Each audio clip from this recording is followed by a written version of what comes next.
Hello students, good morning. हम लोग plant physiology में नाइट्रोजन फिक्सेशन की स्टडी कर रहे हैं, है ना, जिसमें हमने पिछले लेक्चर में आपको एक्सप्लेन किया था कि किस तरीके से एक रूट नोड्यूल का फॉर्मेशन होता है। वो एक डायग्रामेटिक स्टडी थी, है ना, लेकिन इससे रिलेटेड कुछ इंपॉर्टेंट पॉइंट्स हैं, तो मैं चाहता हूँ कि वो पॉइंट्स लिख लिए जाएँ। फिर हम लोग पूरी नाइट्रिफिकेशन, डीनाइट्रिफिकेशन की बात करेंगे, अमोनिफिकेशन की बात करेंगे, फिर हम फेट ऑफ अमोनिया इस पर भी बात करेंगे, तब ये पूरा कंप्लीट होता है। क्लियर? तो कह सकते हैं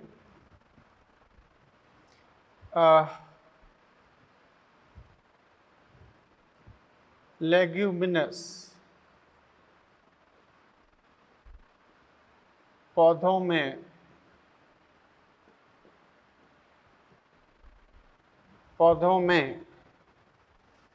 रूट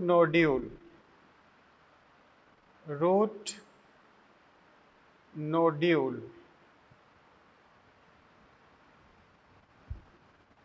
पौधों में पुष्पन से पहले तक पौधों में रूट नोड्यूल निर्माण पुष्पन से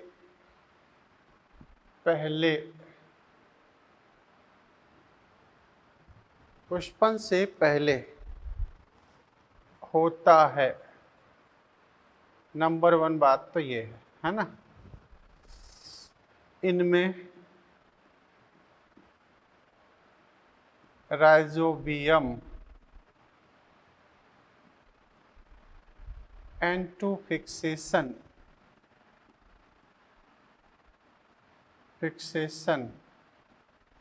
प्रक्रिया प्रदर्शित करते हैं।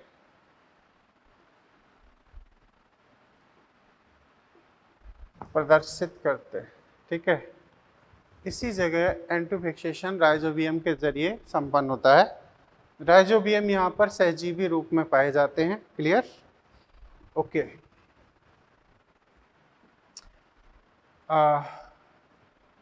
बीज अंकुरण के बाद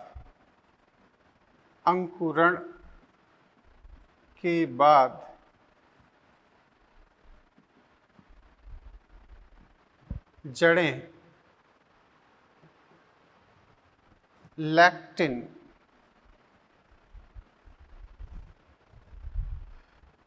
या फिर फ्लेवेनॉइड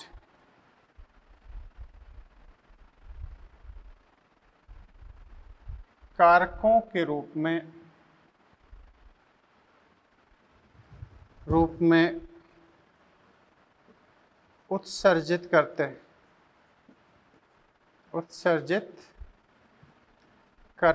हैं। ठीक है, जिससे जीवाणु राइजोस्फीयर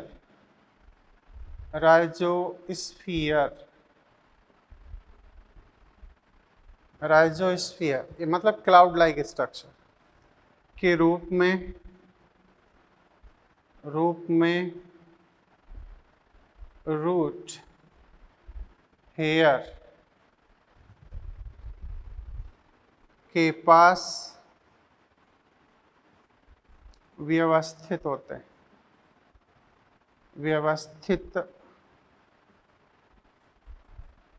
होते हैं। क्लियर? ऐसे व्यवस्थित होते हैं। इसके बाद में क्या हुआ? बैक्टीरिया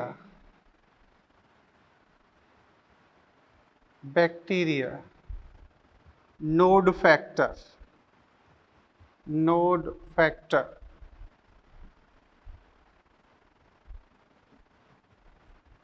स्त्रावित करते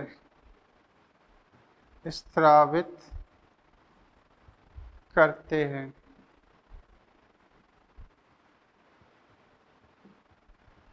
जिससे स्रावित करते हैं, जिससे रूट हेयर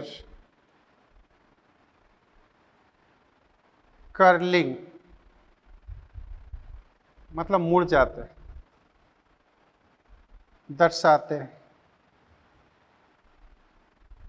दर्शाते हैं कर्लिंग प्रोसेस ये कंप्लीट करते हैं। ठीक है, बैक्टीरिया संक्रमण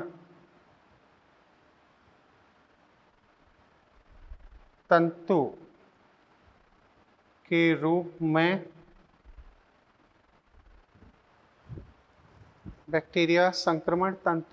में जड़ों के आंतरिक भाग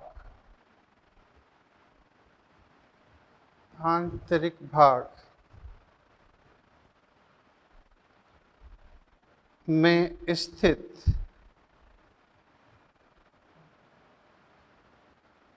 बहुगुणित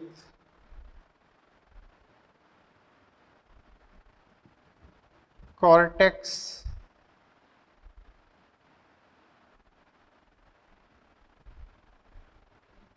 कोशिका में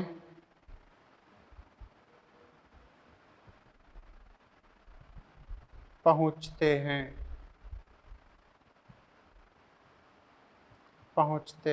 ठीक है, बहुगुणित कॉर्टेक्स कोशिका में पहुंचते हैं। अच्छा, इस समय क्या होता है कि जो होस्ट सेल है यानी कि प्लांट सेल है वो ऑक्सीजन का स्रावित करती है और बैक्टीरिया साइटोकाइनिन का स्रावित करते हैं, और इस तरीके से जड़ों की कोशिकाओं के साथ साथ बैक्टीरिया में भी सेकेंड टाइम डिवीजन प्रारंभ हो जाता है। ठीक है, तो कह सकते हैं पौधा या पौधे ऑक्सीजन तथा बैक्टीरिया साइटोकाइनिन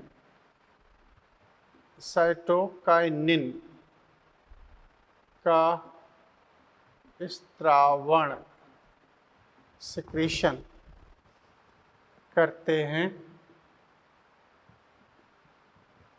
जो कोशिका विभाजन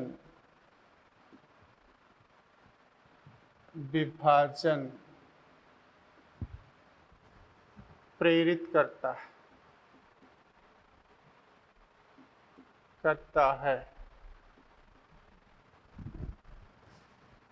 अतः रूट नोड्यूल निर्मित होते हैं। ठीक है, रूट नोड्यूल इस तरीके से बन जाते हैं। क्लियर? ये अब यहाँ पर आप देखें तो एक जो नाइट्रोजन मॉलिक्यूल है वो 2 अमोनिया में कन्वर्ट होता है, तो इसके लिए जो एनर्जी है वो एक्चुअली प्रोवाइड की जाती है होस्ट सेल के रेस्पिरेशन द्वारा, है ना। तो अब हम कह सकते हैं N2K अमोनिया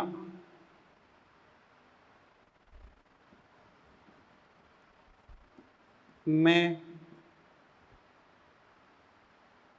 अपचयन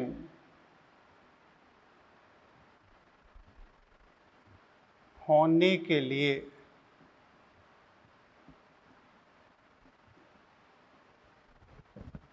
के लिए 16 ATP ऊर्जा की आवश्यकता होती है। आवश्यकता होती है। एक नाइट्रोजन एक अमोनिया में कन्वर्ट होता है 8 ADP, और अगर 9 कन्वर्ट हो रहे हैं तो फिर 16 ATP। अच्छा, यह ऊर्जा होस्ट कोशिका के श्वसन से उत्पन्न होती है। क्लियर? ऐसे तो इसके लिए बाकायदा बात ऐसे करी जाती है, एक एनसीईआरटी ने एक फार्मूला दे रखा है। क्लियर? तो वो फार्मूला क्या है, एनसीईआरटी में एज इट इज लिखा हुआ है, हम उसे एक बार समझना चाहेंगे। ठीक है, यहाँ पर लिखा है N2 plus 8 electron plus 8 proton plus 16 ATP, और ये बनाते हैं क्या,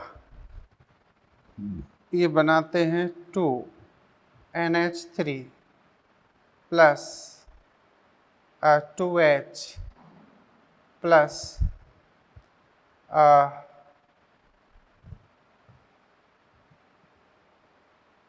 प्लस 16 ADP।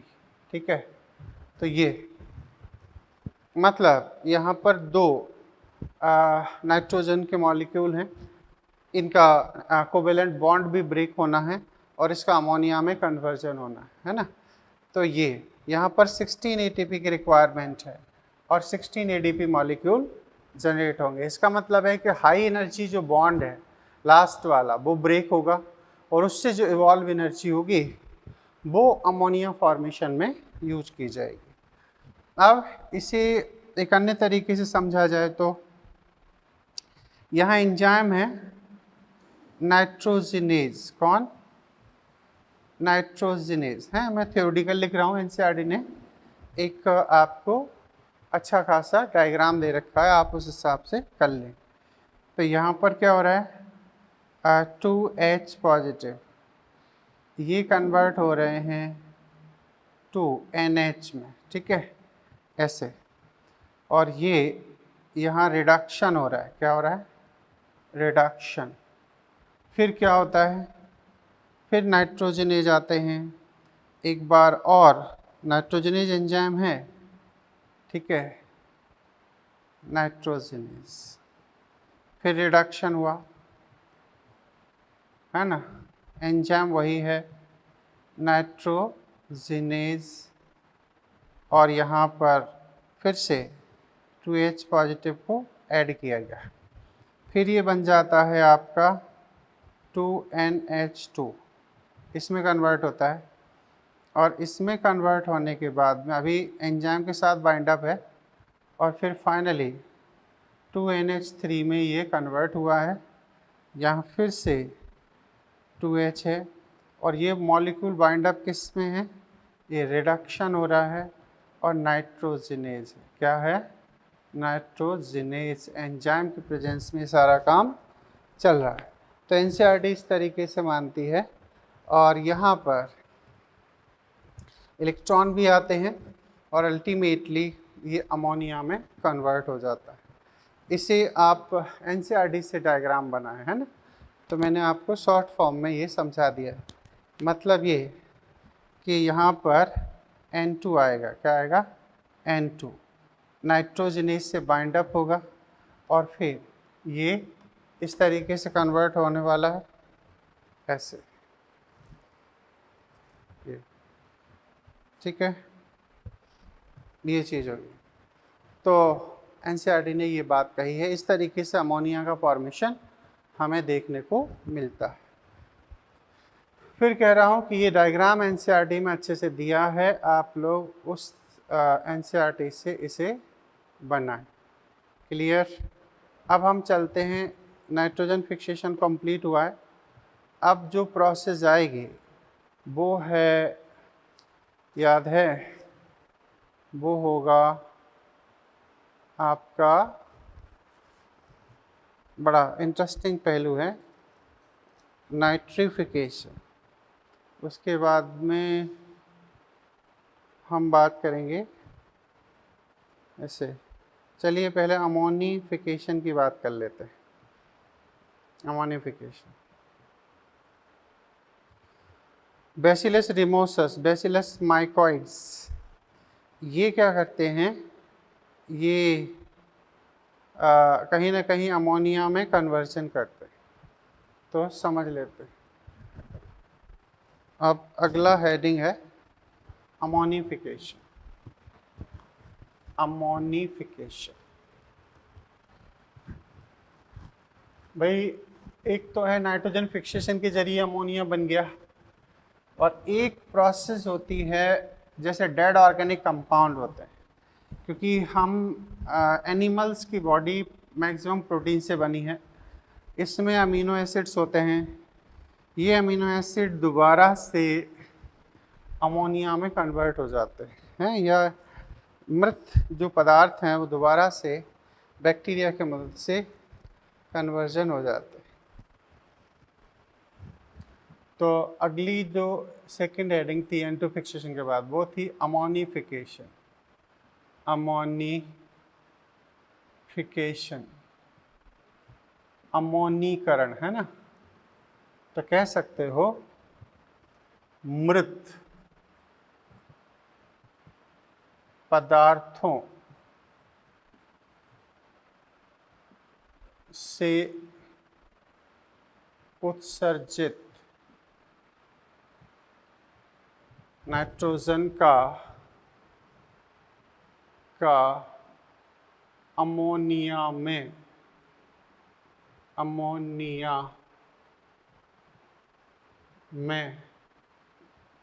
रूपांतरण, अमोनिया में रूपांतरण अमोनीकरण कहलाता है। अमोनीकरण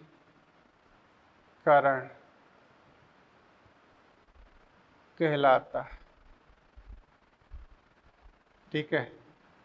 अच्छा, यह है कुछ खास जो बैक्टीरिया हैं, यह कुछ विशिष्ट जीवाणु,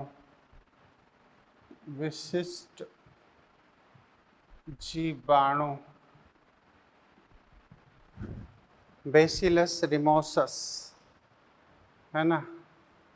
बैसिलस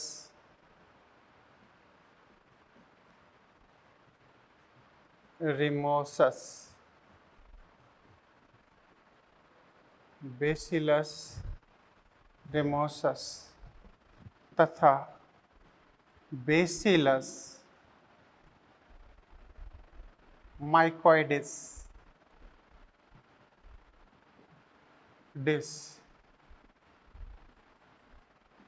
जीवाणु द्वारा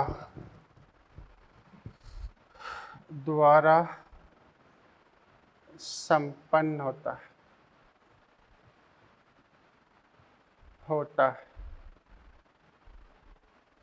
ठीक है? बाद में ये अमोनियम आयन में परिवर्तित हो जाता है, ठीक है? कहा जाता है कि अमोनिया एक वाष्पशील विषैला पदार्थ है, जबकि अमोनियम एक घुलनशील अमोनियम लवण के रूप में अपचयित होता है, जो विषैला नहीं है ना? इसे नाइट्रेट में बदलने का उपयोग किया जाता है। तो कह सकते हैं अमोनियम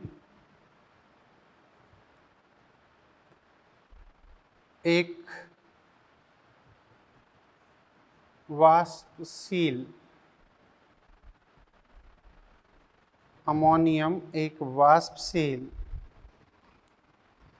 विषाक्त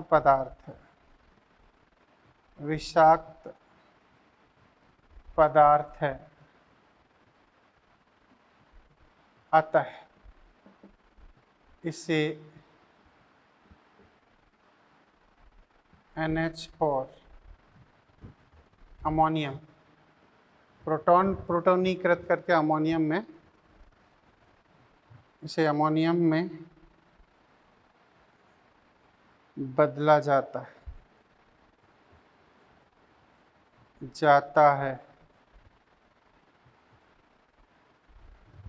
जिसे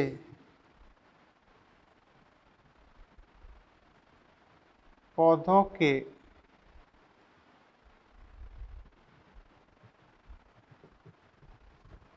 उपयोगी बनाने के लिए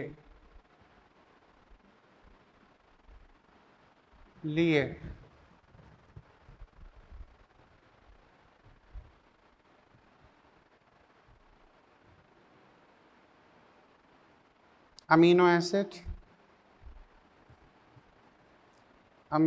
एसिड अथवा नाइट्रेट में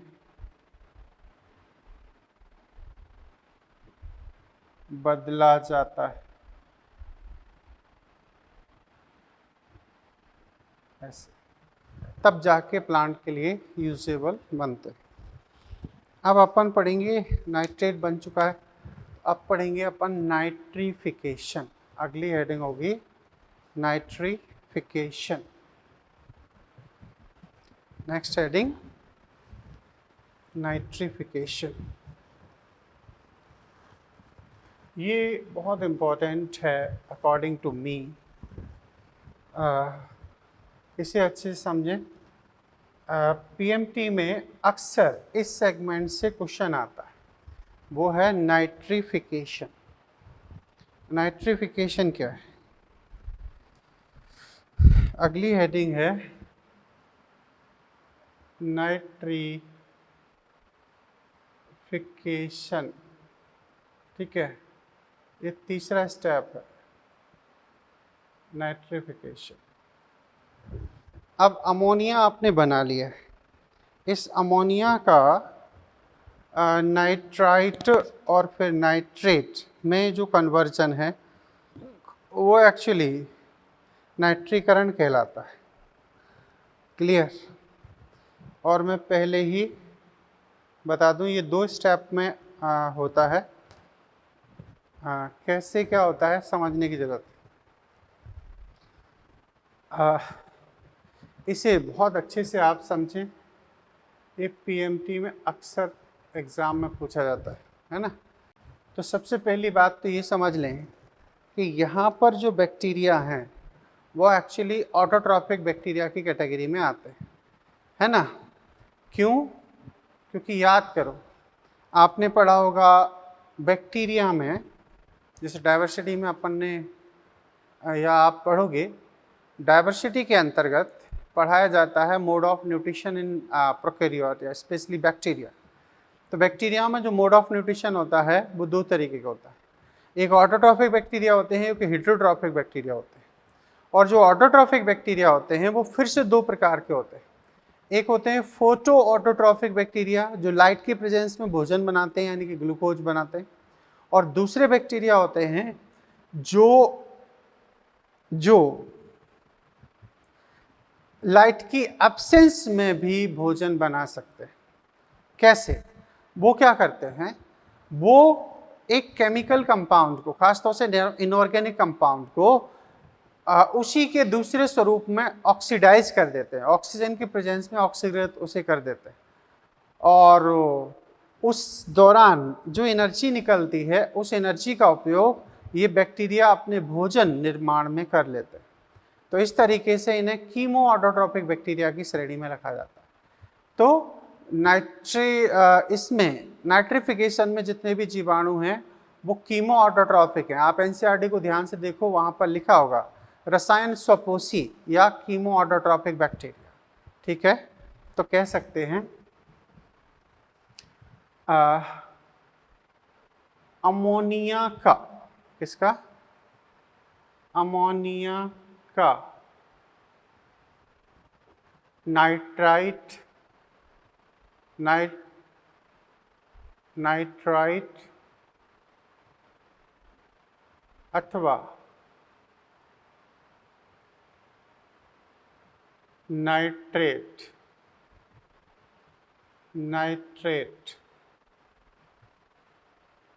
में जीवाणु द्वारा ऑक्सीकृत करना, ऑक्सीडेशन करना नाइट्रिफिकेशन कहलाता है।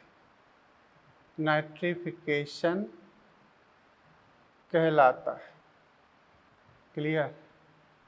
नाइट्रिफिकेशन कहलाता है। अच्छा, तो अच्छा,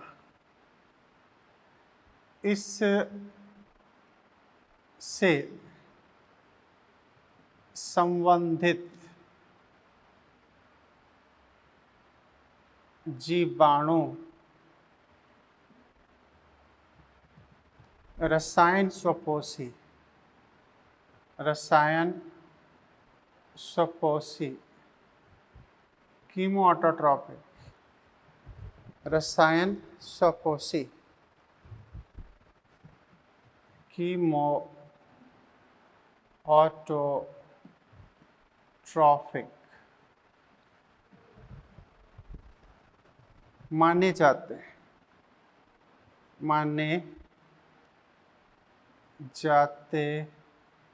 हैं।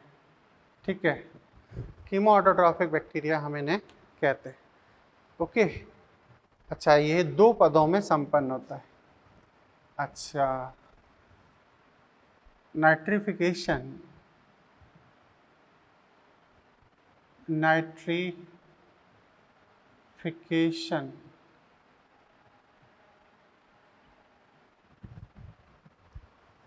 2 पदों में संपन्न होता है।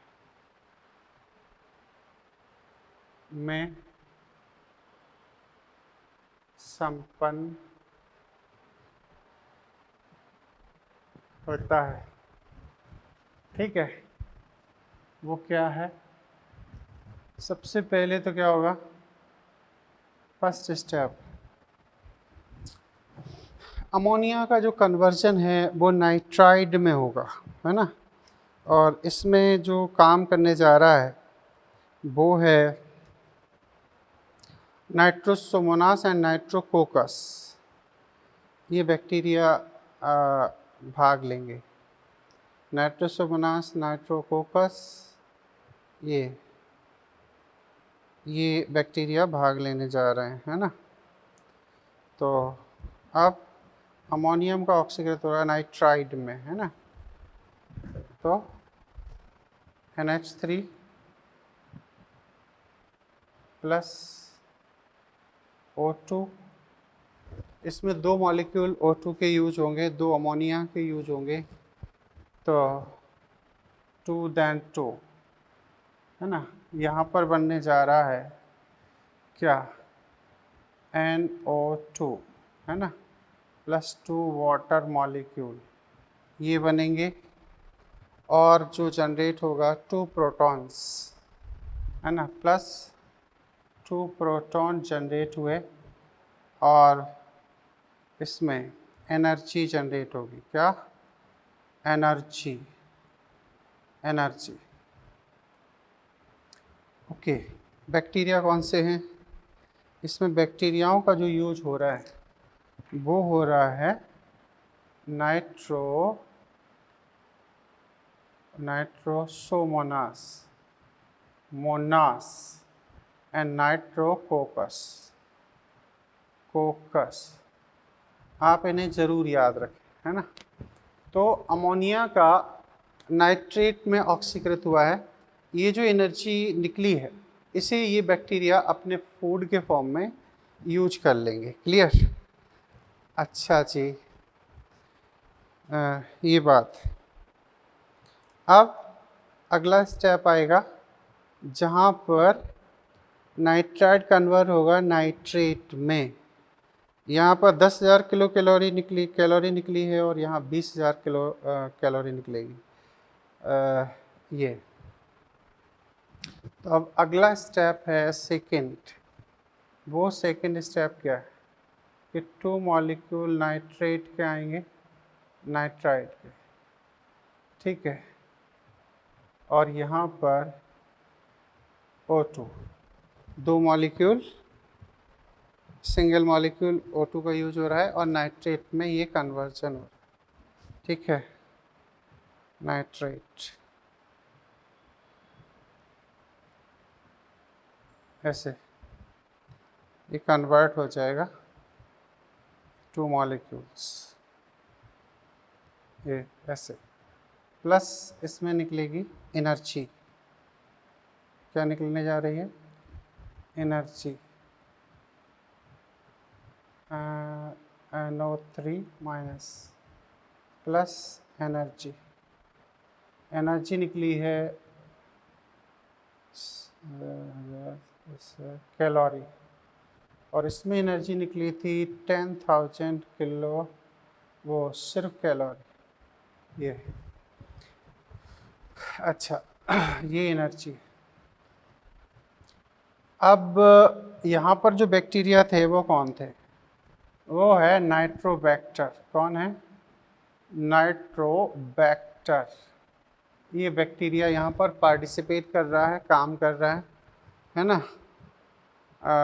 ये बात है, नाइट्रोबैक्टर।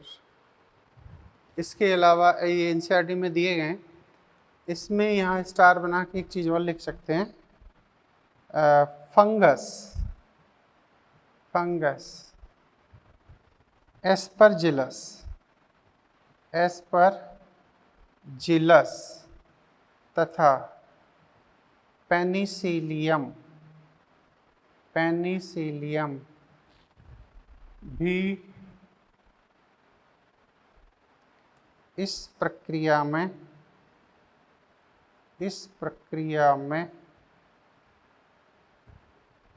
भाग लेते हैं ऐसे। ये भी नाइट्रिफिकेशन कर सकते हैं। अब अगली कहानी है डीनाइट्रिफिकेशन। कौन है? डीनाइट्रिफिकेशन।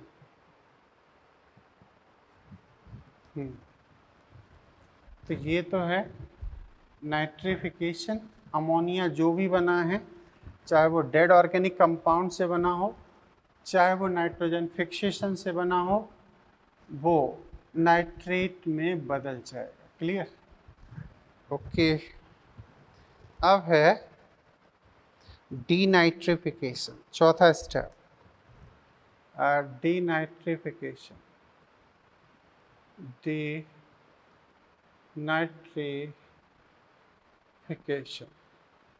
देखो यहाँ तक की प्रोसेस है वो तो एक्चुअली पॉजिटिव डायरेक्शन में समझी जाती है या पॉजिटिवली मानी जाती है। मतलब इसमें सॉइल की उर्वरा शक्ति बढ़ती है। लेकिन सोचो, अगर नाइट्रोजन और दूसरे खनिज का कंटेंट सॉइल में लगातार बढ़ता रहेगा तो ऐसी परिस्थितियों में सैलिनिटी बढ़ती चली जाएगी। मतलब नाइट्रोजन के कंटेंट को मेंटेन रखने के लिए अब वो जो नाइट्रेट कंपाउंड हैं, वो दूसरे कंपाउंड हैं, वो बैक्टीरिया के जरिए दोबारा से उनको डिग्रेड किया जाएगा, दोबारा से नाइट्रोजन प्रोड्यूस की जाएगी और नाइट्रोजन दोबारा एटमॉस्फेयर में भेजी जाएगी। उसको कायदे से हम हार्मफुल एस्पेक्ट में कंसीडर करते हैं, क्योंकि डीनाइट्रिफिकेशन के जरिए मृदा की उर्वरा शक्ति कम हो जाती है। तो लेकिन सोचो, ये चीज़ जरूरी भी है। जैसे जो जन्मा है उसे मरना भी जरूरी है, तभी एक जीवन का चक्र चलता है। हम मानते हैं कि मृत्यु अच्छी नहीं है, हम निगेटिव एस्पेक्ट में समझते हैं, लेकिन सोचो नेचर को स्टेबलाइज करने के लिए, प्रकृति को संचालित करने के लिए ये प्रोसेस ज़रूरी है। वैसे ही ये प्रोसेस है, यानी कि जो मिट्टी में नाइट्रोजन आई है उसे दोबारा एटमॉस्फेयर में जाना है, तभी एक नाइट्रोजन साइकिल चलती है।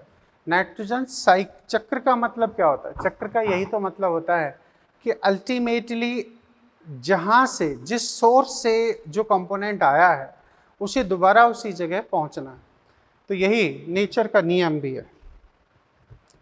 तो डीनाइट्रिफिकेशन का मतलब है कि दोबारा से नाइट्रेट नाइट्राइड का आणविक व वायुमंडलीय नाइट्रोजन में परिवर्तित होना विनाइट्रीकरण कहलाता है। ठीक है, ये स्यूडोमोनास, थायोबैसिलस, ये सब बैक्टीरिया संपन्न कराते हैं।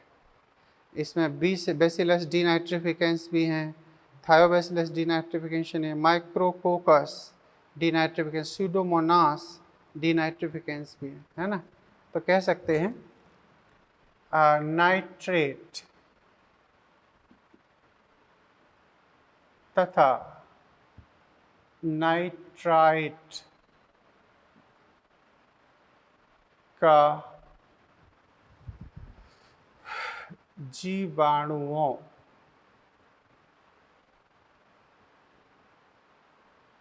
की सहायता से पुनः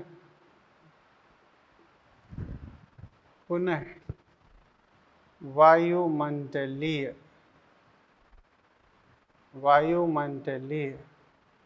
N2 में परिवर्तित होना डीनाइट्रिफिकेशन कहलाता है। फिकेशन कहलाता है। ठीक है, कहलाता है। यह नाइट्रोजन चक्र के लिए जरूरी है। इसे हार्मफुल एस्पेक्ट भी मानते हैं। इससे मृदा की उर्वरा शक्ति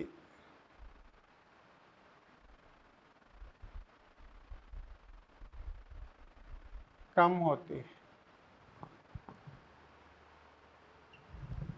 लेकिन N2 चक्र के लिए आवश्यक। ठीक है,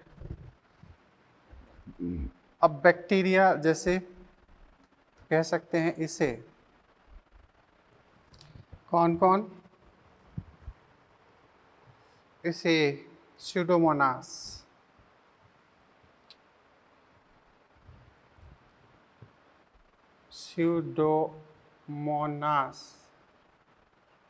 डीनाइट्रिफिकेंस,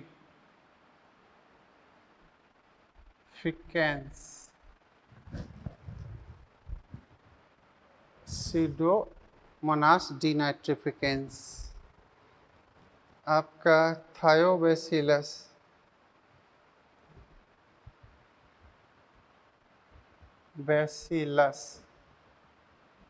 डीनाइट्रिफिकेंस है ना। इसके बाद में माइक्रोकोकस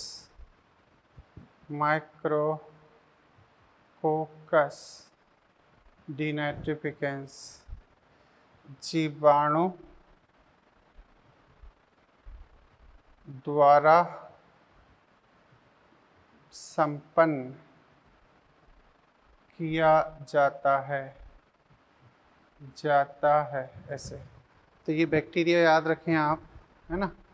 हर स्टेप के बैक्टीरिया आपको ज़रूर याद रखना है ना। जैसे नाइट्रोस, ये सबसे ज़्यादा पूछे जाते हैं, ये 3, इसीलिए मैंने इसको इम्पोर्टेंट करके आपको बोला है। ये बैक्टीरिया याद रखो। ये अक्सर पूछा जाता है नाइट्रेट में किस बैक्टीरिया के जरिए कन्वर्ट होता है, अमोनिया नाइट्राइड में किसके जरिए कन्वर्ट होता है, और ये कीमो ऑटोट्रॉफी रसायन स्वपोषी जीवाणु में, इस चीज़ को आप याद रखना। अदर जो स्टेप में बैक्टीरिया यूज हो रहे हैं वो एक्चुअली हेट्रोट्रॉपिक है। याद रख रहा है, राइजोबियम भी एक हेट्रोट्रॉपिक है। अगर हेट्रोट्रॉपिक नहीं होता तो वो फिर सिम्बायोसिस रिलेशनशिप किस लिए करता? क्यों? क्योंकि अगर वो ऑटोट्रॉपिक होता तो वो अपने लिए खुद ही भोजन बना सकता था, उसे होस्ट से ऑब्टेन करने की रिक्वायरमेंट नहीं होती। बात ठीक। ये अब ये चीज़ें हो गई। अब है नाइट्रोजन एसिमिलेशन। आखिर किस तरीके से नाइट्रोजन का स्वांगीकरण किया जाता है, तो उस चीज़ को ज़रा हम समझें। क्लियर? ये भी काफ़ी इम्पोर्टेंट सेगमेंट है। फेट ऑफ अमोनिया, एनसीईआरटी ने एक हेडिंग जोड़ रखी है, अमोनिया का भविष्य। Fate of ammonia.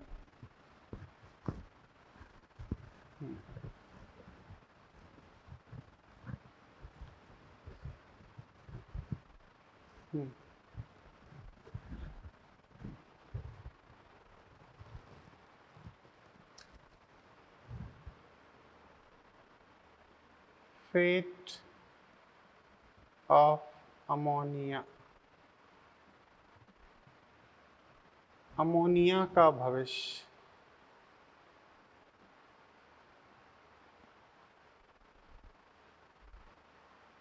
आखिर ये आगे क्या करने जा रहा है? अभी अभी मैंने लिखा था कि अमोनियम आयन बाष्पशील हैं, टॉक्सिक हैं, तो इन्हें प्रोटोनाइज करके अमोनियम में बदला जाता है और अमोनियम को बाद में फिर अमीनो एसिड में बदल दिया जाता है। ठीक है, तो कह सकते हैं अमोनिया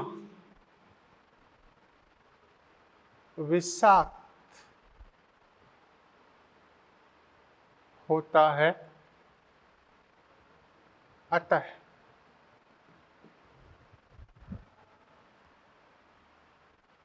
प्रोटोनाइज्ड फॉर्म में, अतः इसे NH3 NH4 अमोनियम में प्रोटोनीकृत कर बदला जाता है। ठीक है, बदला जाता है। अच्छा, तथा इसे अमीनो एसिड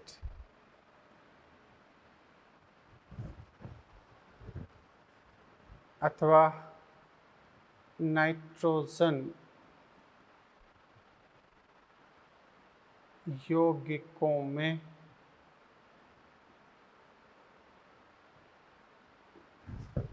परिवर्तित कर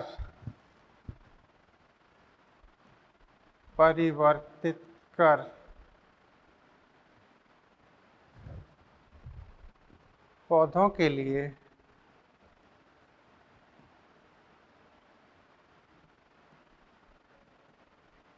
उपयोगी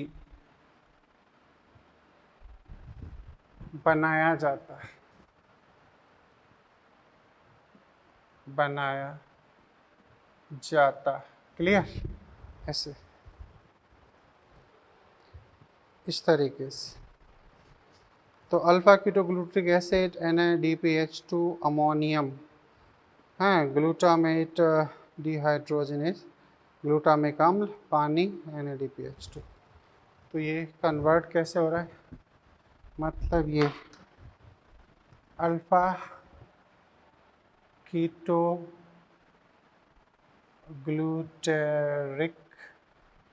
एसिड, ये alpha ketoglutaric acid plus ammonium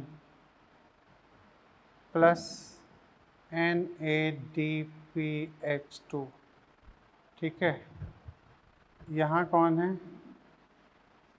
enzyme है। कौन सा? Alpha keto glutarate. एनसीईआरटी की इक्वेशन है alpha ketoglutarate dehydrogenase, hydrogenase. Clear? अब ये कन्वर्ट हो जाएगा किस में? ये कन्वर्ट हो गया किस में? अल्फा वो ग्लूटामिक एसिड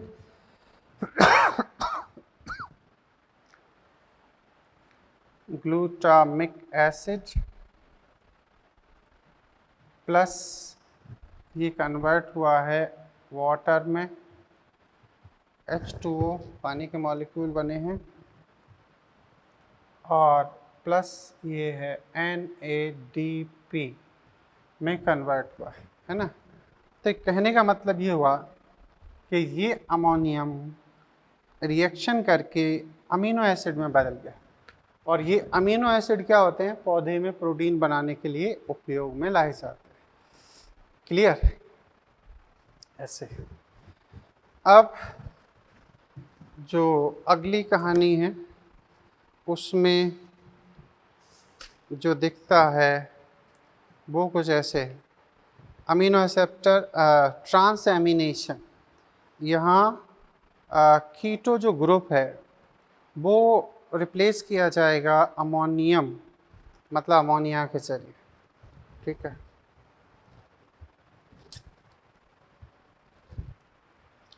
अब वो कैसे समझने की ज़रूरत है। कह सकते हैं वो ट्रांस एमिनेशन, ट्रांस एमिनेशन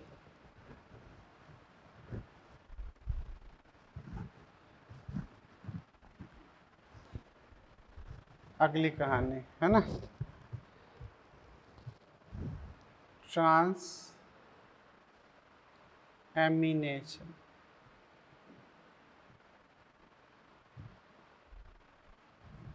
इस प्रक्रिया में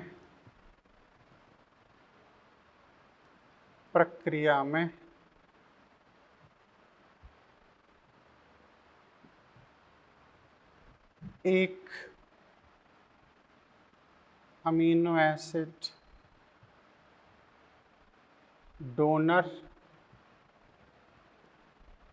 डोनर तथा दूसरा अमीनो एसिड एक्सेप्टर की तरह एक्सेप्टर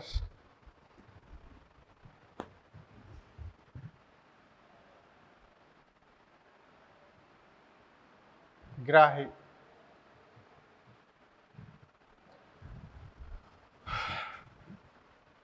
की तरह कार्य करता है। ठीक है, अमीनो एसिड क्या करता है, अमीनो समूह कीटो समूह को प्रतिस्थापित करता है। कौन सा? अमीनो समूह कीटो समूह को प्रतिस्थापित करता है।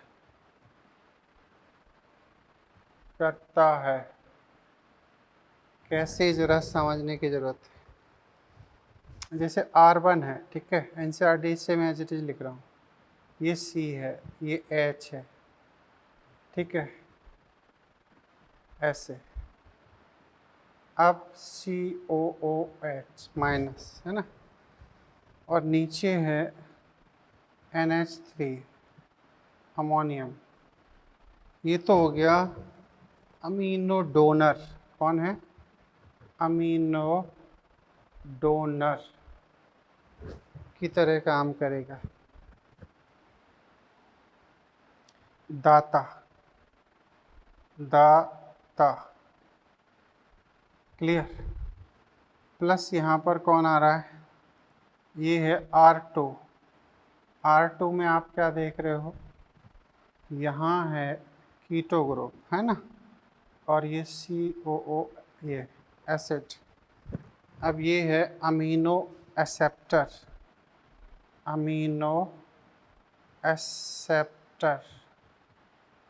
ये।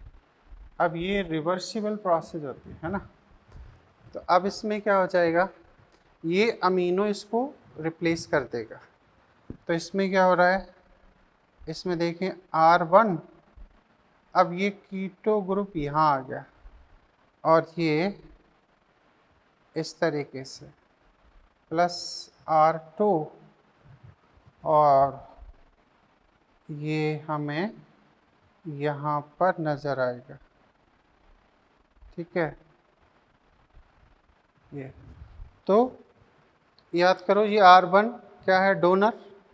अब इसमें यहाँ था कीटो ग्रुप, तो इसने इसको रिप्लेस कर दिया, है ना, ये यहाँ पर आ गया और वो वहाँ पर कीटो में पहुँच गया। तो इस तरीके से ट्रांस एमिनेशन प्रोसेस कहलाती है और ये एनसीईआरटी आपको एक्सप्लेन कर रही है। क्लियर।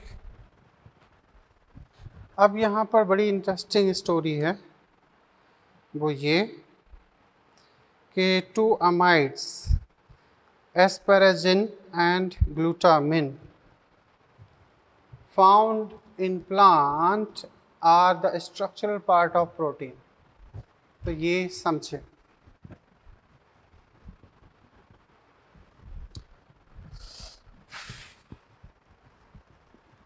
यहाँ से अगली लाइनें बड़ी खास हैं, इनसे क्वेश्चन बन जाता है ऐसे।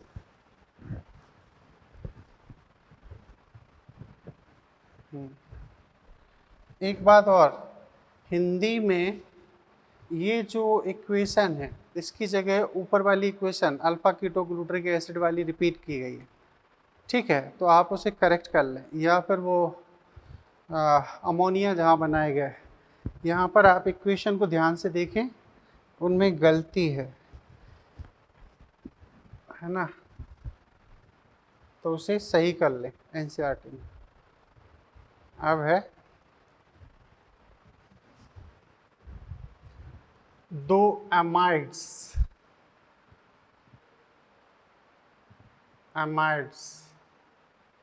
एस्पैराजिन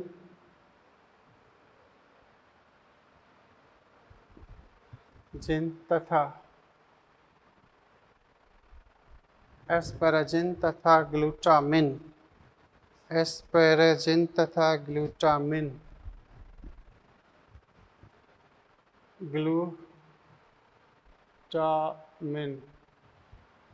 पौधों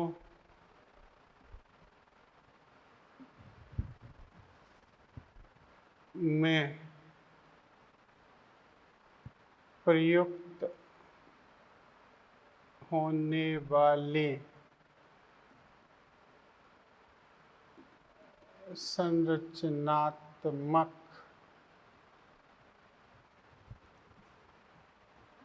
प्रोटीन के घटक के रूप में पाई जाती है।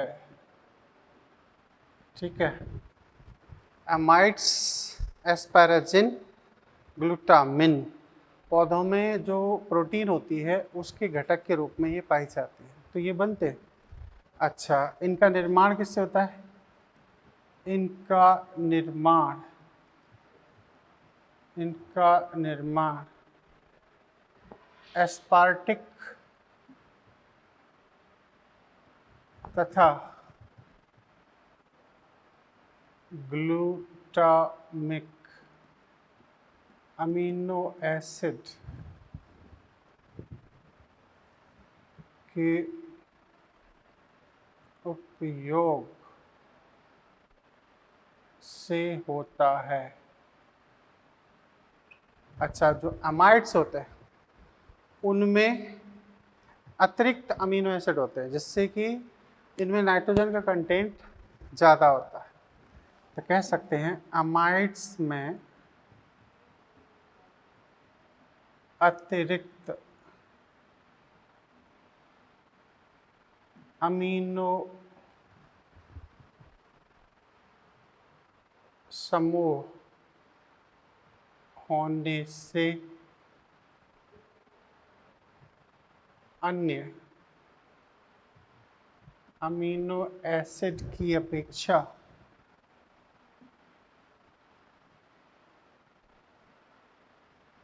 अपेक्षा अधिक नाइट्रोजन होता है, नाइट्रोजन होता है। ठीक है, ये पॉइंट बड़ा खास है, यहाँ पर बहुत क्वेश्चन आते हैं, याद करना है आपको।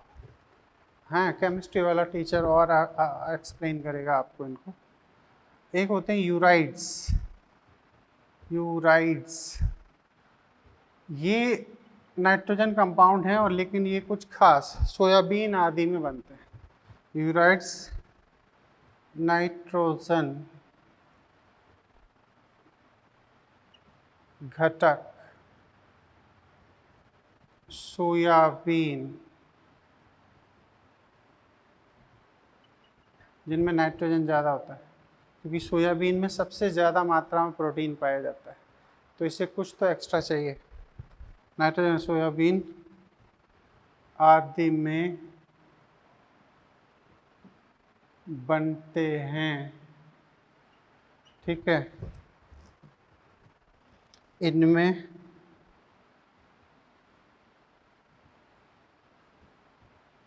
कार्बन की अपेक्षा, इनमें कार्बन की अपेक्षा नाइट्रोजन की मात्रा अधिक होती है। नाइट्रोजन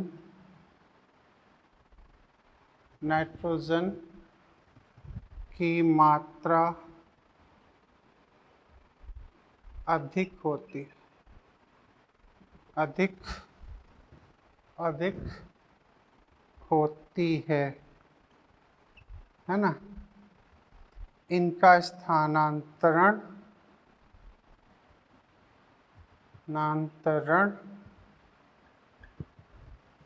जाइलम द्वारा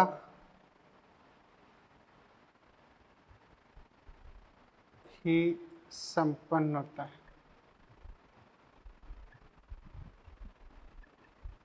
ठीक है, तो ये मैंने पूरी कहानी आपको एक्सप्लेन कर दी है। आप एनसीईआरटी को ध्यान से देखें तो लास्ट लाइन अपन ने अभी डिस्कस किया। क्लियर? और इस तरीके से लेक्चर भी कंप्लीट हो जाता है ना। हमने यहाँ पर पूरा नाइट्रोजन फिक्सेशन आपको एक एक स्टेप, एक एक लाइन, एक एक शब्द के बेसिस पर समझाया है।